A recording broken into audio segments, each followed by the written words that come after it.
நீலகிரி மாவட்டத்தின் கூடலூர் பந்தலூர் பகுதியில் தொடரும் சிறுத்தை நடமாட்டம் அச்ச காரணமாக வனத்துறையினர் பல்வேறு இடங்களில் கண்காணிப்பு கேமராக்களை பொருத்தியும் கூண்டுகள் வைத்தும் கண்காணித்து வருகின்றனர்.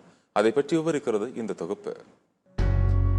நீலகிரியில் தொடரும் சிறுத்தை நடமாட்ட அச்சம், அதிகரிக்கும் மனிதர்கள் வனவிலங்குகள் மோதல், கேமராக்கள் மூலம் கண்காணித்து வரும் வனத்துறையினர் தொடர்ந்து கண்காணிப்பை தீவிரப்படுத்த கோரிக்கை. மனிதர்களும் வனவிலங்குகளும் எதிர்கொள்ளல்கள் அதிகம் நடைபெறும் பகுதிகளில் முக்கிய இடத்தில் இருக்கிறது நீலகிரி மாவட்டத்தின் கூடலூர் மற்றும் பந்தலூர் பகுதிகள். உணவு மற்றும் தண்ணீரை தேடி குடியிருப்பு மற்றும் தேயிலை தோட்டங்களில் நடமாடும் யானை, புலி, சிறுத்தை, கரடி போன்ற வனவிலங்குகளால் மனித எதிர்கொள்ளல்கள் தொடர்ந்து அதிகரித்த வண்ணம் இருக்கிறது. நீலகிரி மாவட்டம் கூடலூரை அடுத்துள்ள பந்தலூர் தாலுகாவிற்கு உட்பட்ட பகுதிகளில் நடந்த சிறுத்தை தாக்குதலில் 6 பேரில் 3 வயது குழந்தை உட்பட 2 பேர் பரிதாபமாக உயிரிழந்த சம்பவம் பெரும் சோகத்தை ஏற்படுத்தியது. இதனைத் தொடர்ந்து அந்த சிறுத்தையை பிடிக்க 5 கால்நடை மருத்துவர்கள் குழுக்கள் வரவழைக்கப்பட்டது. தொடர்ந்து கும்கி யானை உதவியுடன் சிறுத்தையை பிடித்த குழுவினர் வண்டலூர் உயிரியல் பூங்காவிற்கு சிறுத்தையை அனுப்பி வைத்து பராமரித்து வருகின்றனர். இதுகுறித்து அப்பகுதியை சேர்ந்த வன உயிரின ஆர்வலர் ராமகிருஷ்ணன் கூறுகையில், இந்த காலகட்டத்தில் மனித விலங்கு மோதல் இந்தியா முழுவதும் அதிகரித்து வருகிறது என்றும், மனிதன் வாழும் பகுதியில் இறை எளிதாக கிடைப்பதால் இவை இவ்வாறு நடந்து கொள்வதாக கூறினார். இந்த காலகட்டங்களில் பார்த்தீங்கன்னா நம்ம மனித விலங்கு முரண்பாடுகள், அதாவது முதல்ல சொல்றது நாளுக்கு நாள் பார்த்துட்டு இருக்கோம். ஸோ மனிதன் புலிகள் வனப்பகுதிகளில் இருக்கக்கூடிய பகுதியில் வாழும்போது நம்ம என்ன பண்ணால், நம்ம ஊர் பக்கத்தில் தேவையில்லாம கலைச்செடிகள் புதர் மாதிரி அடையிறத நீர் பண்ணி வைக்கணும்.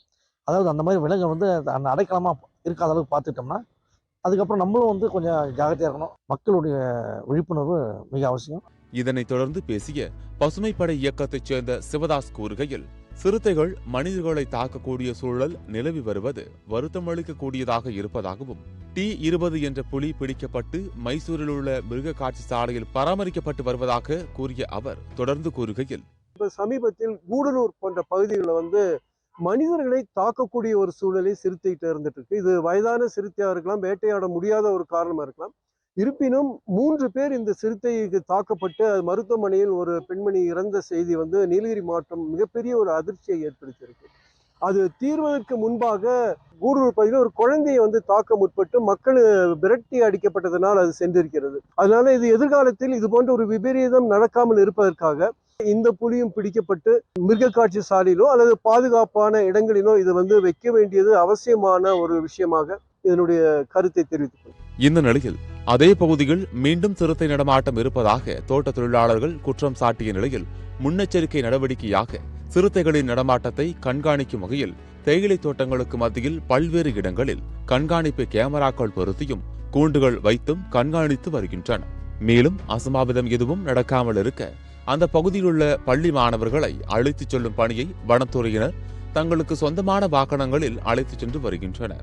இந்த தாக்குதல் மற்றும் நடவடிக்கை குறித்து உலகளாவிய வன உயிரின ஆர்வலர் மோகன்ராஜ் தெரிவிக்கையில், உலகிலேயே புலிகள் மற்றும் சிறுத்தைகள் அதிக அளவில் நமது நிலப்பரப்பில் இருப்பதாக தெரிவித்த அவர், சிறுத்தைகள் மனிதர்கள் வாழும் பகுதிகளில் வசிக்கும் என்றும், மும்பையில் உள்ள சஞ்சய் தேசிய பூங்காவில் உலகிலேயே அதிக அளவிலான சிறுத்தைகள் இருப்பதாகவும், அங்கு மனிதர்கள் மீதான தாக்குதல் மிக குறைவான அளவே பதிவாகி இருப்பதாகவும் தெரிவித்த அவர் தொடர்ந்து கூறுகையில், லெப்பர்டுக்கும் டைகருக்கும் என்ன டிஃபரன்ஸ்னா, லெப்பர்டு மனிதன் இருக்கிற இடத்துலயே இருக்கும். இந்த லெப்பர்டு என்ன கன்சர்ன் பண்ற மட்டும் இது ரொம்ப குயிக்கா, ரொம்ப ரேப்பிடா, very well planned and well executed.